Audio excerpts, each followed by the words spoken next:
Ya, selamat pagi buat teman-teman semua.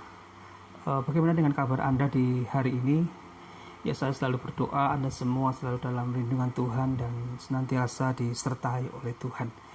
Ya, pagi hari ini kita akan kembali belajar dengan satu kebenaran firman Tuhan. Ya, walaupun ini secara singkat begitu, tetapi harapannya ini boleh memberkati teman-teman semua. Nah, teman-teman, bahwa setiap kita itu pasti pernah mengalami yang namanya tantangan, ya, pernah mengalami yang namanya masalah. Nah, sikap dan tindakan yang harus kita lakukan ketika kita menghadapi tantangan, ketika kita menghadapi masalah adalah kita harus bersikap yang benar. Nah, hari ini kita mau belajar dari satu kebenaran firman Tuhan yang akan saya ambil dari Kisah Para Rasul pasal yang kedua, ayat yang pertama sampai yang ke-19. Nanti teman-teman bisa baca di rumah ya, tentang Yakobus mati dan Petrus dilepaskan dari penjara. Nah, tegar di dalam menghadapi tantangan. Ini satu tema yang saya bagikan kepada teman-teman di hari ini. Ya, tegar di dalam menghadapi tantangan. Nah, berdasarkan dari Kisah Para Rasul pasal yang ke-12 ayat yang pertama sampai yang ke-19 ini, saya menemukan ada 2 poin penting yang harus ada di dalam setiap kehidupan kita ketika kita sedang menghadapi masalah atau ketika kita sedang menghadapi tantangan. Nah, hal yang pertama yang dilakukan oleh jemaat mula-mula waktu itu adalah membentuk hubungan yang erat dengan Tuhan. Ya. Ketika tantangan datang, ketika masalah datang, hal yang pertama yang harus ada dan kita lakukan adalah membentuk hubungan yang erat dengan Tuhan. Nah, di dalam ayat yang pertama sampai yang ke-11 di sana diceritakan dengan jelas sekali. Nanti bisa dibaca di rumah bagaimana jemaat waktu itu berdoa atau memiliki hubungan yang erat dengan Tuhan. Nah, membentuk hubungan yang erat dengan Tuhan ini dilakukan oleh jemaat pada waktu itu, yaitu dengan bertekun di dalam doa. Ayat yang kelima di sana ya, bertekun di dalam doa. Nah, pada saat Petrus dipenjara, ya, pada saat Petrus ditangkap oleh Herodes dan dimasukkan di dalam penjara, jemaat mula-mula yang dilayani oleh Petrus, mereka bertekun di dalam doa. Ya, dia terus naikkan doa dengan ketekunan itu. Dia naikkan itu terus setiap hari, dia berdoa dan berdoa kepada Tuhan, meminta pertolongan akan keselamatan dari Petrus. Dan ketika mereka bertekun di dalam doa, kuasa Allah dinyatakan. Ya, ayat yang ke-7 dan yang ke-8, kuasa Tuhan dinyatakan. Nah, ketekunan jemaat di dalam doa itu tidak sia-sia. Karena di situ kuasa Tuhan dinyatakan, Petrus dibebaskan dari penjara, walaupun Petrus di dalam penjagaan yang sangat ketat. Di dalam firman Tuhan dikatakan bahwa Petrus dijaga oleh 4 regu, dan masing-masing regu itu terdiri dari 4 prajurit.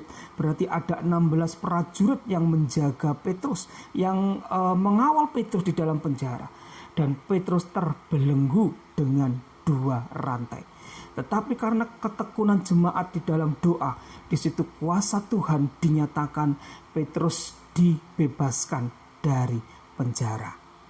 Beberapa waktu yang lalu saya menyampaikan firman Tuhan dari Matius 7 ayat yang ke-7 tentang mintalah, carilah dan ketoklah. Ini melambangkan atau ini mengajarkan tentang ketekunan kepada kita di dalam kita berdoa. Apapun masalahmu, apapun tantangan yang kamu hadapi, tetap bertekun di dalam doa. Karena dengan bertekun di dalam doa, ada kuasa Tuhan dinyatakan. Nah, yang kedua yang boleh kita belajar dari jemaat mula-mula adalah membentuk hubungan yang erat dengan saudara seiman. Ya, ayat yang ke-12 sampai yang ke-19, membentuk hubungan yang erat dengan saudara seiman. Nah, bagaimana caranya? Yaitu saling memperhatikan satu dengan yang lainnya. Nah, di sana diceritakan bahwa ada seorang wanita yang bernama Rode ya. Ketika Petrus mengetuk pintu rumah Dia mengetuk pintu, di situ Rode mendengar bahwa itu Petrus yang datang. Itu Petrus ada di depan rumah. Dengan keyakinannya dia mengenal bahwa itu Petrus yang mengetuk pintu. Bahkan orang-orang yang ada di situ dia berkata, "Kamu ini bagaimana? Itu bukan Petrus, kamu gila," gitu ya kasarannya ya. Petrus ada di penjara, tidak mungkin itu Petrus. Tetapi saking senangnya Rode ini, dia tidak kemudian datang membukakan pintu. Dia menjumpai saudara-saudaranya, teman-temannya yang ada di rumah situ. Dia berkata bahwa itu Petrus ada di depan rumah. Petrus ada di depan rumah. Jadi Rode ini mengenal bahwa itu adalah Petrus yang mengetuk rumah. Ya, dan dia menyambutnya. Ya, akhirnya mereka membuktikan bahwa memang benar yang datang itu adalah Petrus. Nah, saling memperhatikan dengan saudara seiman itu sangat penting. Ya, jangan sampai kita tidak pernah peduli dengan saudara seiman kita. Kita tidak mau tahu, kita nggak mau ambil pusing, orang masalah itu bukan urusanku, tidak. Tetapi mari kita saling memperhatikan. Ya, kemudian yang kedua adalah kita harus erat di dalam persekutuan. Ya, jadi membentuk hubungan yang erat dengan saudara seiman adalah saling memperhatikan dan erat di dalam persekutuan. Apapun yang terjadi, ya kita harus memiliki hubungan yang erat dengan saudara seiman kita. Apapun itu yang terjadi, kita harus memiliki hubungan yang erat dengan saudara seiman. Ibrani 10 ayat yang ke-25 dikatakan, "Janganlah engkau menjauhkan diri dari pertemuan-pertemuan ibadahmu."